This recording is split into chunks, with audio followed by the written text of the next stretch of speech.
Maria membuka matanya pelan, menatap langit-langit apartemennya yang putih dan sepi. Suara alarm di ponselnya sudah berhenti beberapa menit lalu, tapi ia belum juga beranjak dari tempat tidur. Bukan karena malas, tapi karena perasaan aneh yang sejak beberapa bulan terakhir makin sering datang. Perasaan hampa. Bukan karena pekerjaan atau masalah keluarga. Justru karena segalanya terasa berjalan terlalu baik, terlalu datar. Sebagai seorang pramugari senior di maskapai internasional, hidup Maria bisa dibilang stabil. Gaji cukup besar, tinggal di apartemen yang bersih dan teratur, berkeliling dunia hampir setiap minggu, dan memiliki teman-teman yang sopan serta atasan yang menghargainya. Tapi entah kenapa, semua itu tidak lagi memberi kebahagiaan. Ia bangkit dari tempat tidur, berjalan ke dapur dan membuat secangkir kopi. Sambil menunggu air mendidih, Maria memandangi jadwal terbangnya yang tertempel di kulkas. Penerbangan pagi ke Dubai, transit di Istanbul, lalu kembali ke Jakarta 3 hari kemudian. Rutinitas yang sudah ia jalani selama hampir 8 tahun. Ia hafal di luar kepala. 8 tahun, gumamnya. Apa yang sudah aku cari selama ini? Kopi siap.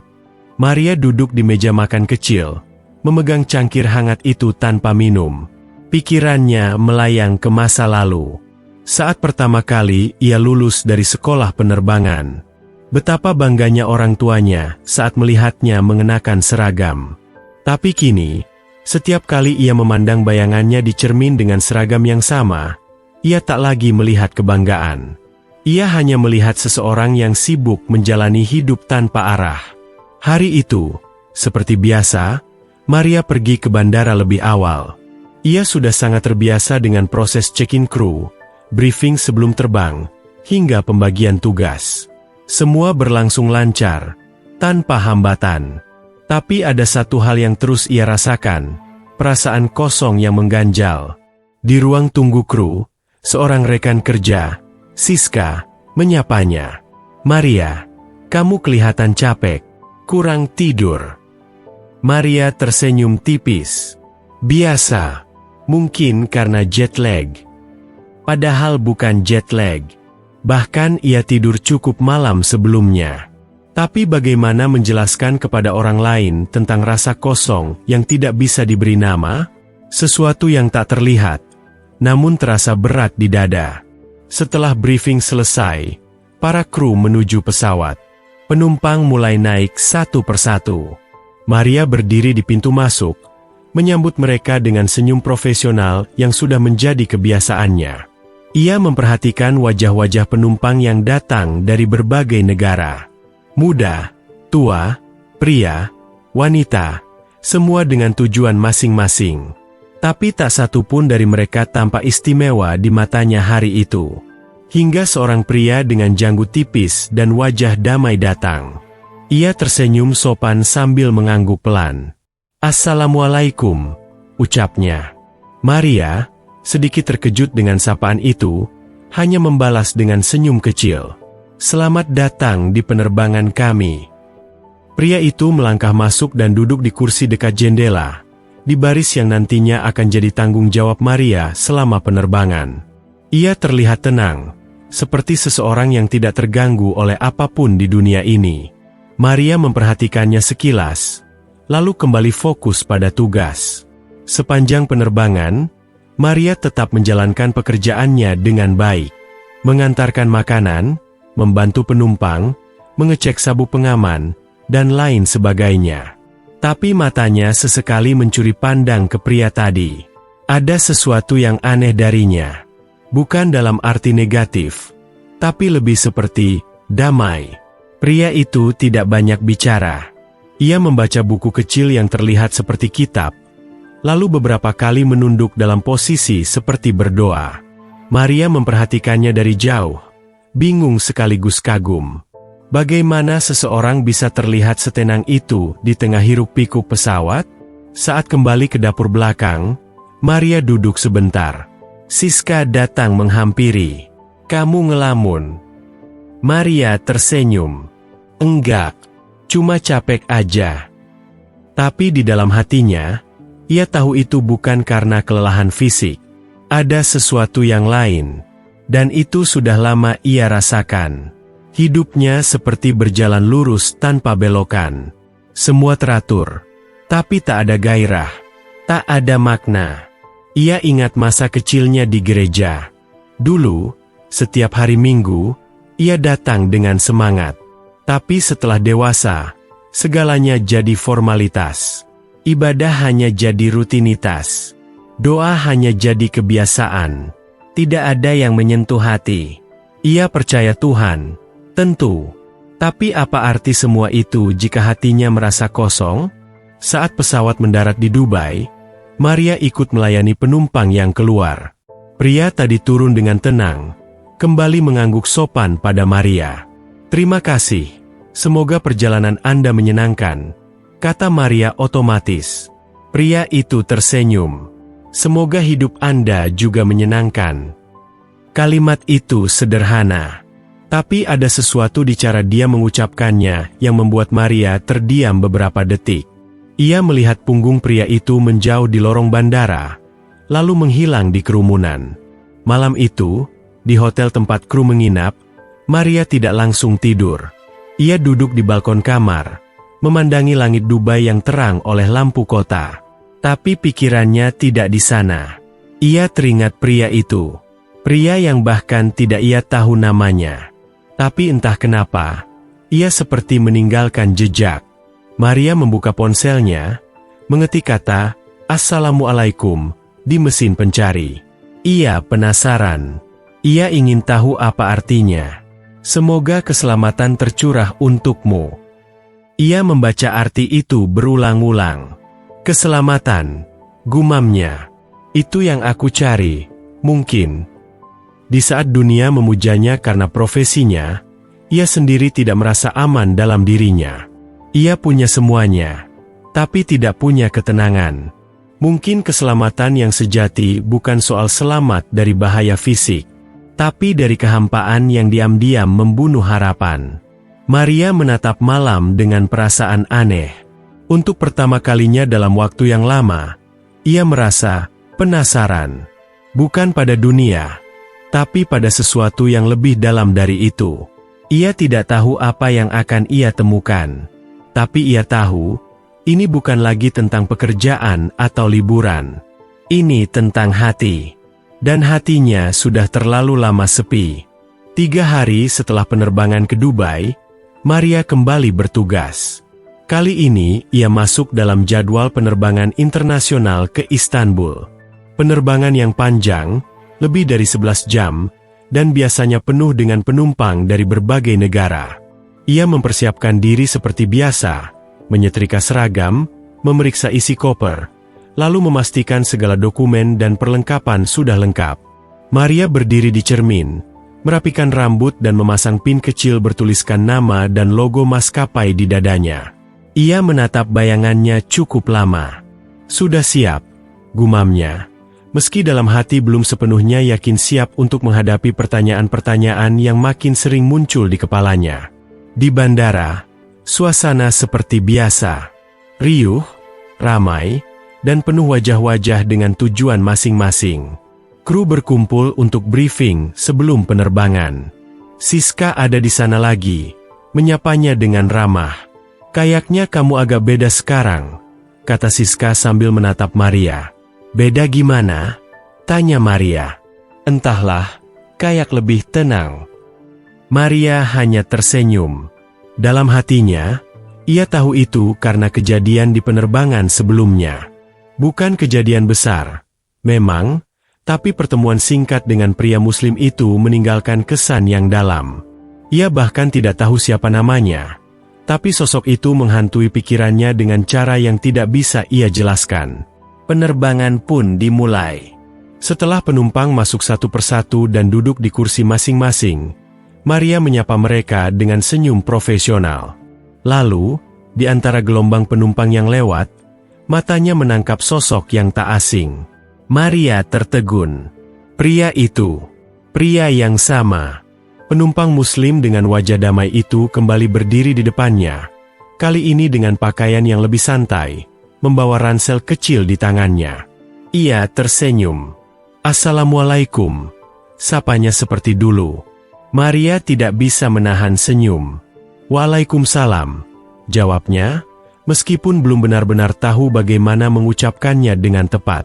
Pria itu mengangguk pelan, lalu masuk dan duduk di kursi 14A, dekat jendela. Lagi-lagi berada di baris yang menjadi tanggung jawab Maria. Dunia seolah sengaja mengatur ulang cerita mereka. Selama penerbangan, Maria merasa sedikit gugup. Bukan karena penumpangnya sulit diatur, tapi karena kehadiran pria itu membuatnya ingin tahu lebih banyak. Ia bahkan belum tahu nama pria itu. Tapi ada sesuatu tentang ketenangannya yang membuat Maria merasa nyaman hanya dengan berada di dekatnya. Ketika Maria mengantarkan makanan ke baris 14, pria itu menyambutnya dengan senyum hangat. Ia mengambil nampan dengan sopan, lalu berkata, "Terima kasih, Nona Maria." Maria sedikit terkejut. "Kok tahu nama saya?" "Lencana nama," jawabnya sambil menunjuk pin di dada Maria. "Oh, iya," jawab Maria sambil terkekeh. "Kadang saya lupa pakai ini." Pria itu hanya tersenyum. "Saya Ahmed." Maria mengangguk. Akhirnya, ia tahu nama pria ini. Ahmed. Nama yang terdengar asing tapi akrab. Ada sesuatu yang sederhana tapi penuh makna dalam cara pria itu berbicara. Tidak banyak kata, tapi setiap kata terasa ditimbang dengan hati. Beberapa jam kemudian, saat pesawat mulai tenang dan sebagian besar penumpang tertidur atau sibuk dengan layar hiburan masing-masing, Maria berjalan ke bagian belakang untuk istirahat sebentar. Ia membawa sebotol air mineral dan duduk di kursi lipat kru. Tak lama kemudian, Ahmed berdiri dan berjalan pelan ke arah belakang. Maria menyapanya, "Mau jalan-jalan sebentar, Pak Ahmed?" "Iya," sekadar meluruskan kaki. Suasana sunyi. Mesin pesawat berdengung lembut.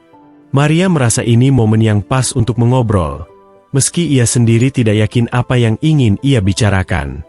"Waktu itu, saya lihat Anda membaca buku. Apa itu Al-Quran?" tanya Maria akhirnya, memberanikan diri. Ahmed mengangguk. "Iya, saya membacanya setiap hari, bahkan di pesawat." Maria mengangguk pelan. "Boleh saya tahu, kenapa kelihatannya Anda selalu tenang?" Ahmed tersenyum, lalu duduk di kursi darurat di seberangnya. "Saya tidak selalu tenang. Saya juga manusia biasa. Tapi saya belajar dari agama saya bahwa hidup ini bukan tentang menghindari masalah, tapi bagaimana kita bisa menghadapi semuanya dengan hati yang yakin pada Tuhan." Maria terdiam. Jawaban itu sederhana, tapi menusuk langsung ke dalam pikirannya. "Boleh saya tanya sesuatu lagi?" ujar Maria pelan. "Tentu." "Kenapa Anda bilang Assalamualaikum saat masuk pesawat?" Ahmed tertawa kecil, lalu menjawab dengan sabar, "Itu adalah salam yang diajarkan dalam Islam. Artinya, semoga keselamatan tercurah kepadamu.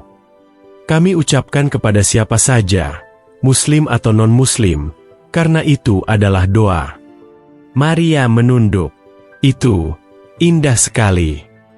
Terima kasih. Islam memang sangat mementingkan kedamaian. Bahkan, kata Islam sendiri berasal dari akar kata salam yang berarti damai." Obrolan itu berlangsung singkat, tapi cukup membuat Maria berpikir panjang. Ia tidak menduga bahwa dari satu salam saja bisa lahir begitu banyak makna. Sesuatu yang selama ini tidak pernah ia pelajari atau pahami sebelumnya. Ahmed lalu pamit kembali ke tempat duduknya. Maria memperhatikannya berjalan, lalu duduk dan kembali membaca kitab kecil itu. Seolah dunia di sekitarnya tidak mengganggunya sama sekali. Penerbangan berlangsung tanpa gangguan. Tapi hati Maria penuh dengan gejolak. Ada perasaan yang tidak bisa ia jelaskan. Bukan cinta, bukan ketertarikan fisik, tapi seperti kerinduan akan sesuatu yang hilang, atau mungkin belum pernah ia temukan. Setelah mendarat di Istanbul, Maria membantu para penumpang turun. Ahmed adalah salah satu yang terakhir. Ia berhenti sejenak di depan Maria. "Terima kasih atas pelayanannya," ucapnya sopan. Maria tersenyum. "Terima kasih juga, Pak Ahmed, untuk percakapannya." Ahmed tersenyum, lalu berkata, "Kadang, jawaban yang kita cari datang dari tempat yang tidak kita duga. Jangan takut bertanya." Maria hanya bisa mengangguk. Lalu, Ahmed pun pergi, menghilang di antara penumpang lainnya. Di malam harinya, di Hotel Istanbul, Maria duduk di jendela kamarnya, memandangi kota yang asing. Tapi pikirannya tidak di sana. Ia terus mengulang percakapan tadi. Tentang salam, tentang kedamaian, tentang mencari jawaban. Ia membuka ponselnya, mengetik kata Islam di mesin pencari. Matanya menelusuri satu demi satu artikel, lalu video, lalu forum diskusi. Waktu berjalan tanpa ia sadari. Jam menunjukkan pukul 2 dini hari saat ia mematikan layar. Tapi malam itu, untuk pertama kalinya dalam waktu yang lama, Maria tidur dengan perasaan hangat di dadanya. Pagi itu di Istanbul, Maria duduk sendirian di kafe hotel. Ia hanya memesan teh hangat, tidak seperti biasanya yang selalu mengambil kopi dan roti. Matanya menatap kosong ke arah jalanan kota yang mulai ramai. Tapi pikirannya tidak di sana. Ia masih memikirkan Ahmed dan percakapan mereka di pesawat. Sejak percakapan itu, Maria merasa seperti ada sesuatu yang bergeser dalam dirinya. Ia belum tahu apa, tapi jelas terasa. Siska datang dan duduk di hadapannya. "Kamu nggak sarapan?" Maria tersadar, tersenyum kecil. "Lagi nggak lapar." Siska mengangkat alis. "Wah, kamu serius kelihatan beda. Biasanya kamu yang paling semangat kalau lihat buffet." Maria hanya tersenyum, lalu kembali menatap keluar jendela. Ia merasa banyak hal dalam hidupnya yang selama ini ia anggap cukup, ternyata belum menyentuh dasar hatinya. Seperti makanan yang mengenyangkan, tapi tidak menyehatkan. Beberapa hari kemudian, Maria kembali terbang. Kali ini rute yang lebih panjang, dari Istanbul ke Tokyo. Ia berharap sedikit melupakan perasaannya, fokus ke pekerjaan. Tapi begitu penumpang mulai masuk ke pesawat, takdir lagi-lagi punya rencana lain. Ahmed kembali muncul, duduk di baris yang sama. Menyapa Maria dengan senyuman dan ucapan yang sudah mulai ia kenali dan tunggu-tunggu. "Assalamualaikum, Nona Maria." Maria menjawab lebih mantap kali ini. "Waalaikumsalam, Pak Ahmed." Ahmed tersenyum. Sepertinya kita memang sering ditakdirkan satu pesawat. Mereka tertawa kecil. Ada kehangatan yang aneh, tapi bukan dalam arti romantis. Maria merasa seperti bertemu seorang guru, atau mungkin sahabat yang sudah lama hilang. Setelah makanan dibagikan dan para penumpang mulai santai, Maria mendekati Ahmed yang sedang membaca lagi. "Boleh saya duduk sebentar?" Ahmed menutup bukunya. "Tentu." Maria duduk di jump seat dekat baris tempat Ahmed duduk. Ia menatap pria itu sejenak, lalu bertanya dengan serius. "Saya boleh tanya sesuatu yang pribadi?" Ahmed mengangguk. "Silakan. Apa yang membuat Anda percaya sepenuhnya pada Tuhan? Maksud saya, Anda kelihatan sangat yakin." "Tenang. Sedangkan saya juga percaya Tuhan, tapi rasanya seperti hubungan formal saja. Kadang saya bahkan gak tahu apakah doa saya didengar." Ahmed tidak langsung menjawab. Ia menatap lurus ke depan, seolah sedang memilih kata-kata yang tepat. "Maria," katanya akhirnya, "saya tidak selalu seperti ini. Dulu saya juga pernah merasa kehilangan arah. Tapi saat saya mulai membaca Al-Quran dengan hati, saya menemukan jawaban-jawaban yang tidak pernah saya dapatkan di tempat lain." Maria menyimak tanpa menyela. Islam mengajarkan bahwa Tuhan itu sangat dekat. Bahkan lebih dekat dari urat leher kita sendiri. Kita tidak perlu perantara untuk berbicara padanya. Tidak ada ritual yang sulit. hanya hati yang jujur, dan keikhlasan untuk menyerah pada kehendaknya. Maria menarik napas dalam. Kedengarannya sangat personal. Ahmed mengangguk. Sangat.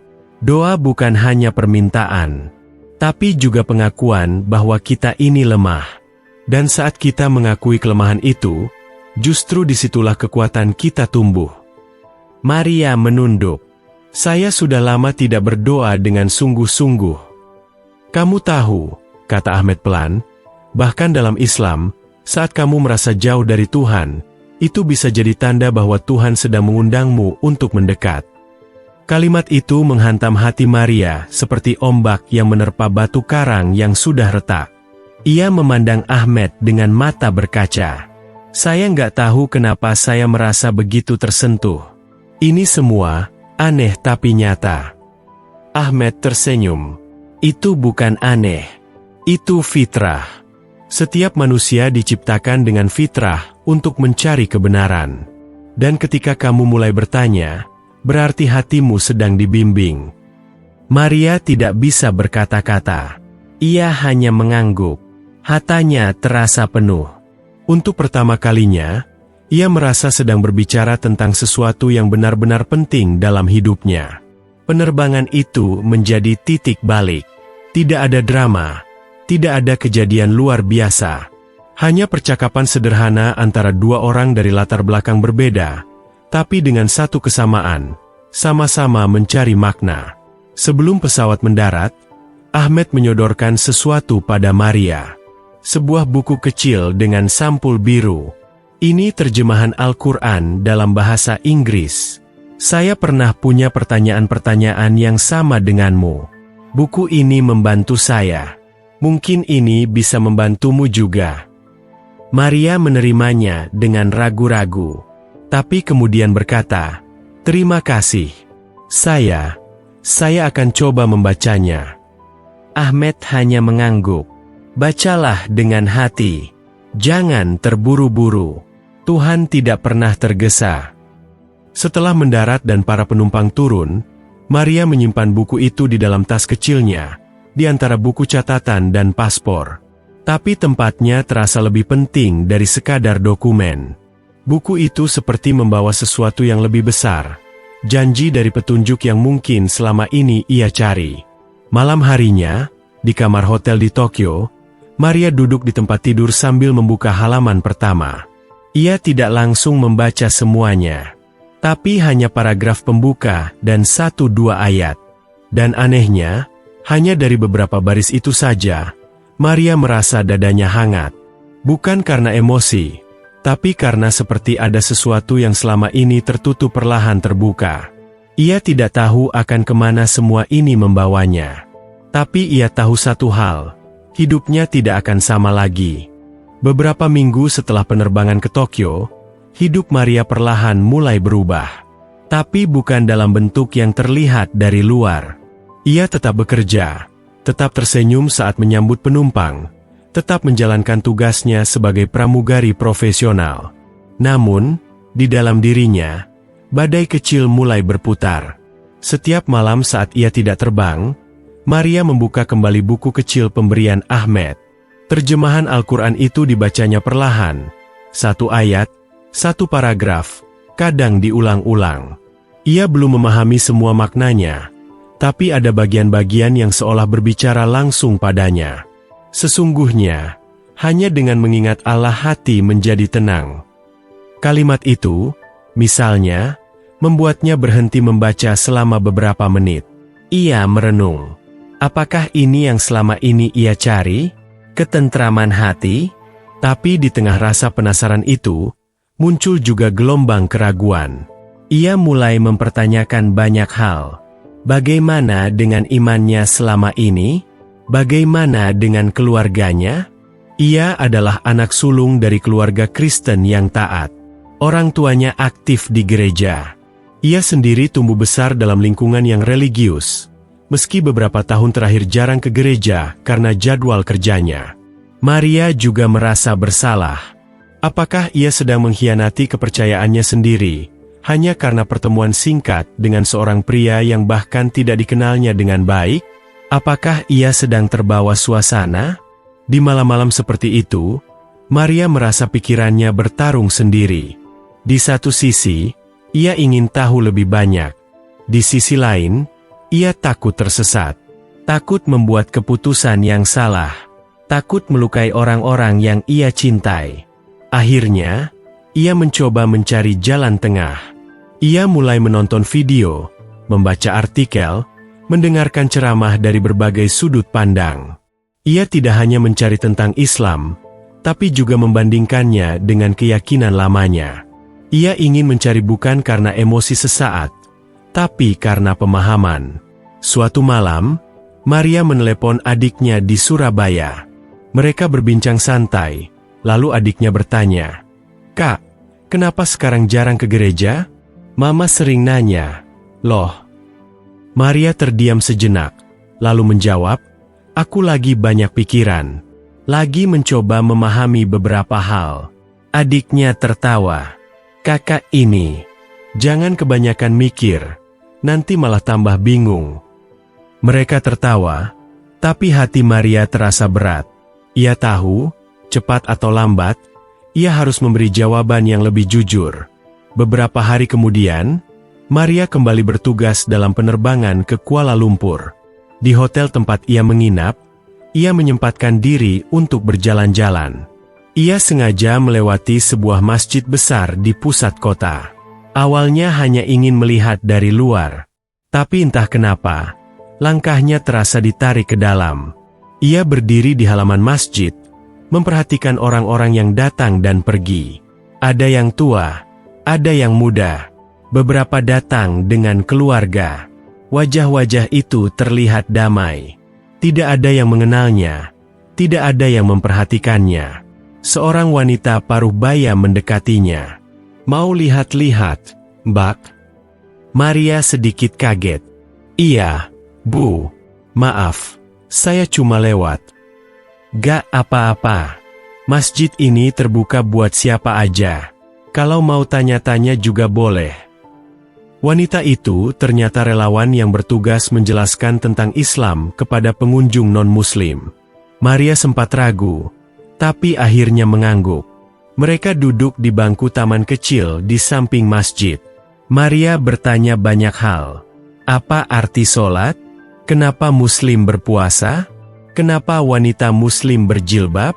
Semua dijawab dengan sabar dan jelas. Tidak menggurui, tidak memaksa, hanya berbagi. "Apa Islam percaya Yesus?" tanya Maria tiba-tiba. "Percaya. Tapi dalam Islam, Yesus dikenal sebagai Nabi Isa, seorang nabi besar yang lahir dari Maryam yang suci, dan diberikan mukjizat oleh Allah. Kami sangat menghormatinya." Maria tercengang. Ia tidak tahu itu.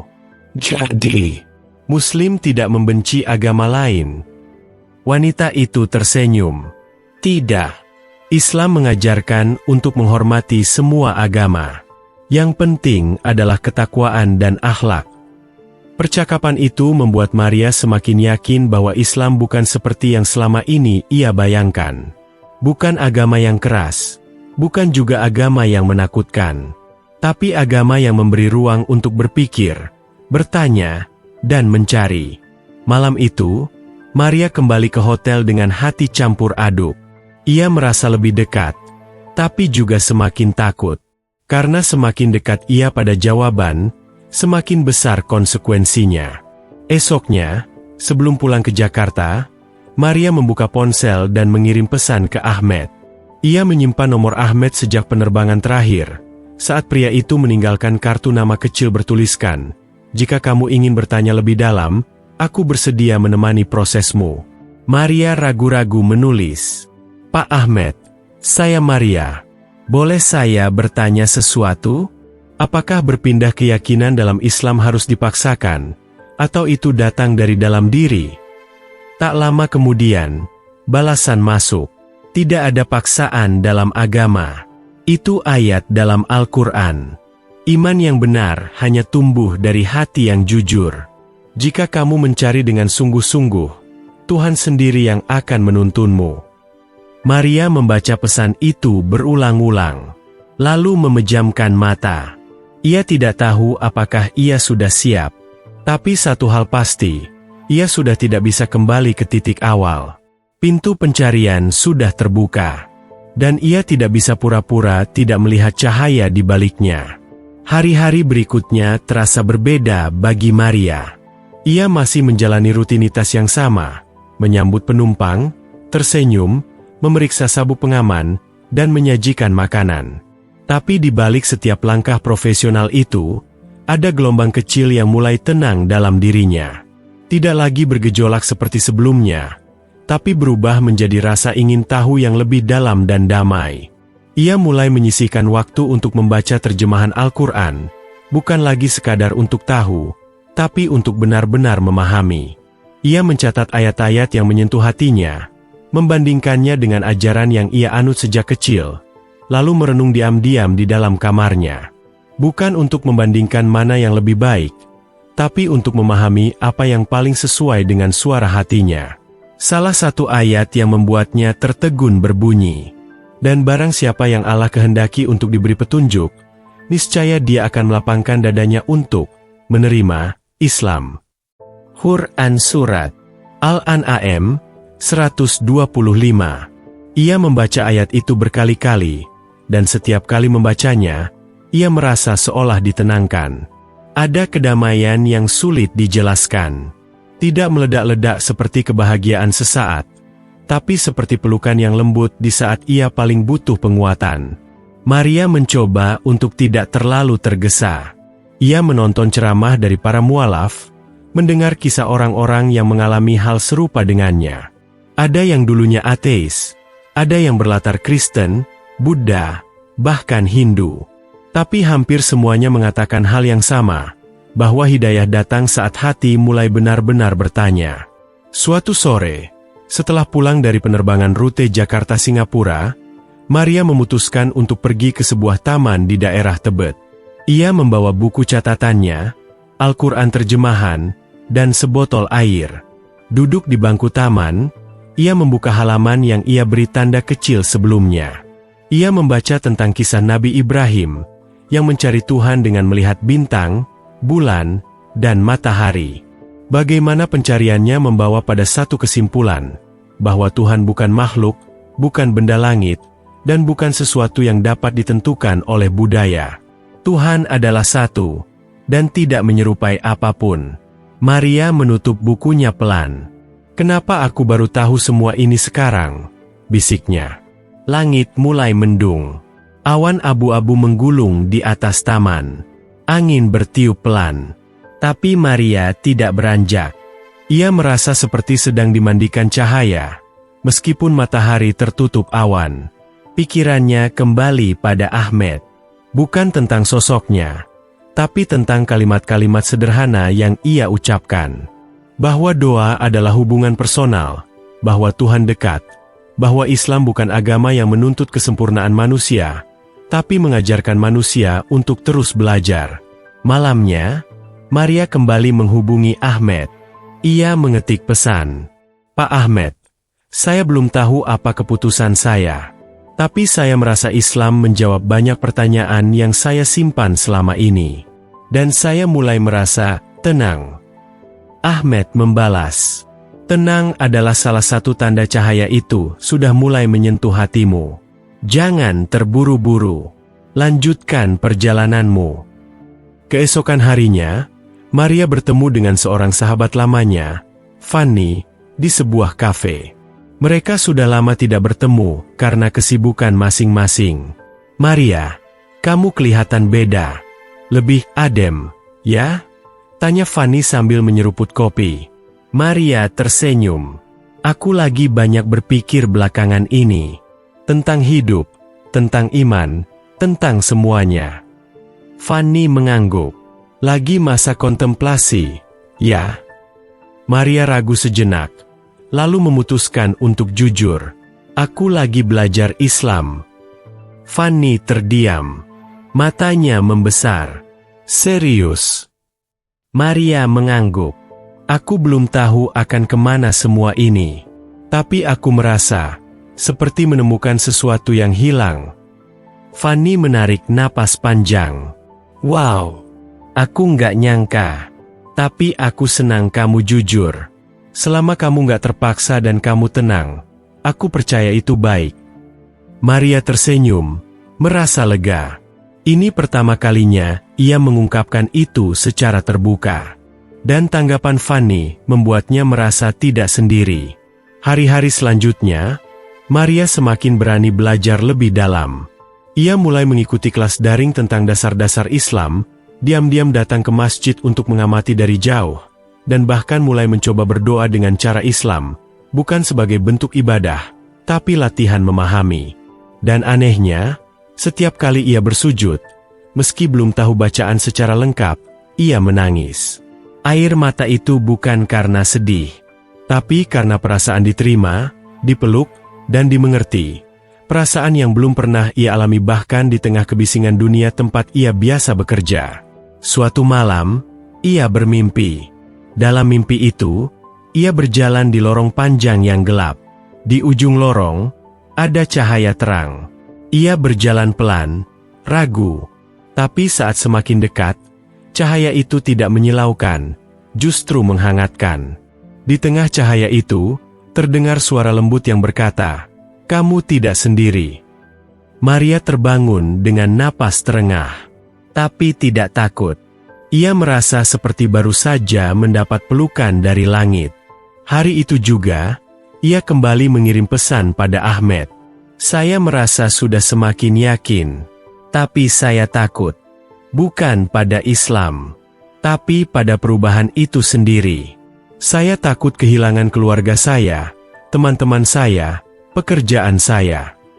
Balasan dari Ahmed datang cepat. Ketakutan itu wajar. Bahkan para nabi pun pernah takut. Tapi cahaya yang kamu lihat tidak datang untuk membuatmu kehilangan, tapi untuk menunjukkan apa yang benar-benar layak kamu pertahankan. Maria menatap layar ponselnya lama, kemudian menulis kembali. Apakah orang yang masuk Islam juga tetap bisa mencintai keluarganya yang berbeda keyakinan?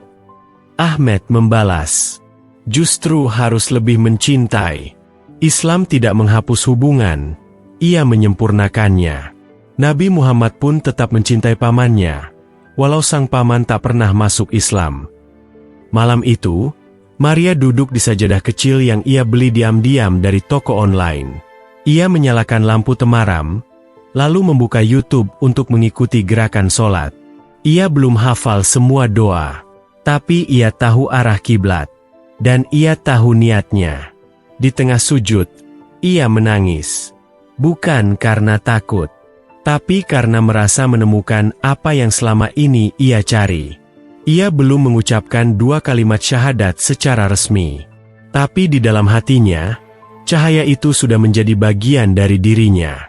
Ketenangan yang Maria rasakan perlahan mulai terguncang saat ia mulai lebih terbuka tentang perjalanannya. Semuanya bermula ketika ibunya menemukan buku catatan dan Al-Quran terjemahan di kamar Maria. Wajah ibunya memucat, lalu berubah marah. "Apa ini, Maria?" Suara ibunya bergetar. Maria mencoba menjelaskan dengan hati-hati, "Aku hanya sedang belajar, MA. Mencari tahu tentang sesuatu yang mulai menyentuh hatiku." Tapi sang ibu tidak bisa menerima. "Kamu dibesarkan dengan iman. Apakah itu semua tidak berarti?" Hari-hari berikutnya menjadi berat. Maria tak lagi bisa duduk makan bersama tanpa disindir. Ayahnya memilih diam, tapi ekspresi kecewa tak bisa ia sembunyikan. Maria merasa seperti orang asing di rumah sendiri. Di tempat kerja, salah seorang rekan dekatnya juga mulai menjauh. "Aku dengar kamu mulai belajar Islam? Kamu serius?" Maria hanya bisa mengangguk. "Maaf, tapi aku nggak nyaman. Aku cuma nggak mau kamu tersesat." Kata-kata itu menyakitkan, bukan karena tuduhan tersesat, tapi karena datang dari seseorang yang dulu selalu mendengarkan keluh kesahnya. Maria mulai merasa terisolasi. Ia tidak bisa bicara banyak kepada siapapun, kecuali Ahmed, yang kini menjadi satu-satunya tempatnya mencurahkan perasaan. Jika kamu yakin, maka ujian ini hanya bagian dari jalanmu. Islam bukan jalan tanpa rintangan. Tapi kamu tidak sendiri, tulis Ahmed dalam pesannya. Maria menarik napas panjang. Air matanya jatuh saat membaca pesan itu. Ia tahu bahwa perjalanan ini belum selesai.